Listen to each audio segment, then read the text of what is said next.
Thank you, Dan. 15 years, but it's been a long and winding road. I'm sure that everyone here today contributed to the end result, and we're only halfway there. But the permitting is done, the money's in place, and I'd like to just pause for a moment and just reflect. Tom Bernardo, I think, actually, I'm going to echo a theme that he alluded to. You know, we're in a difficult economic time. And this particular initiative will create jobs, will help the economy move forward, and I'm confident that we're heading in the right direction.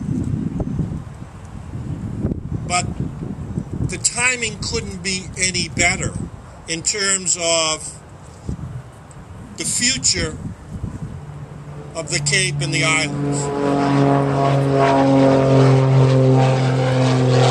Over the course of the past 6 months to a year, I've really had the joy of participating in celebrations such as this. The amounts of money are impressive. They're in the hundreds of millions of dollars. But they're going to infrastructure projects such as broadband, water, sewer efforts, the restoration of our wetlands, a whole litany of transportation improvements. But what we're doing now, let me suggest, and this is another example, is that we are creating the foundation for a vibrant economy as we go forward.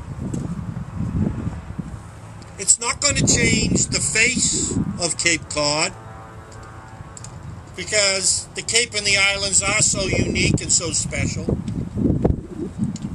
And people here want to ensure that uniqueness is never lost. But it is clearly going to transform our economy to something more than just a tourist economy. It's going to be a place where people come not just simply to retire and enjoy the beauty and our beaches and the environment, but to work. And these infrastructure upgrades are absolutely essential to that future and to that vision. And during the course of the past 14 years, I had really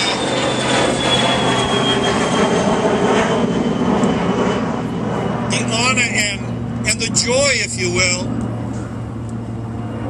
of working with a very, very dear friend who was the United States Senator, who was of the Cape and of the islands, our very own Ted Kennedy. And when we would have those conversations, we would talk about the future of the Cape and the islands.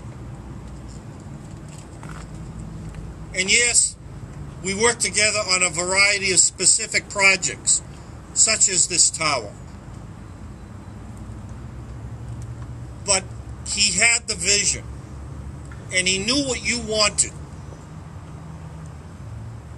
And he knew it was important to retain the magical qualities that separate the Cape and the islands from any place on the globe. But he also knew it was important to have an infrastructure that would create an economic development juggernaut that would sustain the people who came to live here year-round. And that's what we're seeing today. Yeah, it is tough times out there. And these efforts are going to have an immediate impact. But the real story is the long-term vision will forever impact generations to come.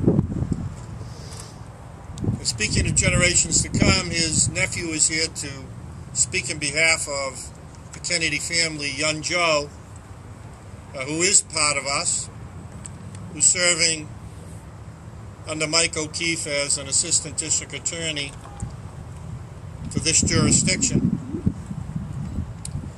But let me conclude by saying thank you to everyone. Bud, Amy. By the way, I think this is the third busiest airport. Is it in the state or...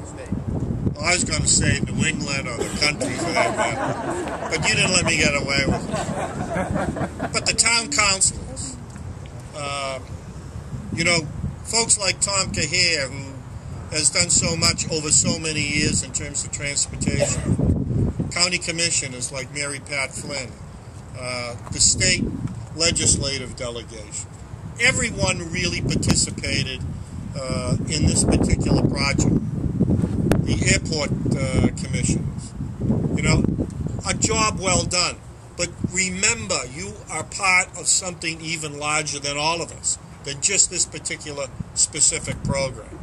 You have laid the foundation for a Cape Cod where people will come and prosper and contribute, as you all have, to our community.